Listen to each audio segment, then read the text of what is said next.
তো এই যে ভাত কাপড় হয়ে গেছে, এখন এখন আমি রেডি হব আমার নেক্সট লুকের জন্য। চলে এসছে এখানে স্বর্ণাদি। আর আগের দিনের মেকআপটা এত সুন্দর করেছিল, খুব সুন্দর করেছিল, থ্যাংক ইউ। সত্যি সবাই খুব ভালো বলেছিল, সবাই বলেছে যে মানে খুব ভালো হয়েছে, লক্ষ্মী ঠাকুরের মতো লাগছে, এটা সত্যি সবাই বলেছে। বলছি বাবা, হ্যাঁ এটা খুব, আমার খুব ভয় ছিল যে আমার বর ও একদম মেকআপ একদম পছন্দ করে না, ও শুধু বলে যে হ্যাঁ, বন্ধুদের মেকআপ দেখলেও বলে মুখে কি করেছিস কী করেছিস।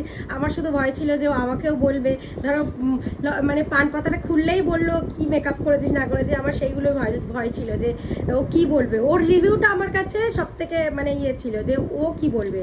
আর যে যাই বলুক, ভালো লাগছে না লাগছে, ওর কাছেই আমি চাইছিলাম ভালো লাগুক, সেটা আমার ভালো লেগেছে, ব্যাস আমার আর কিছু চাই না।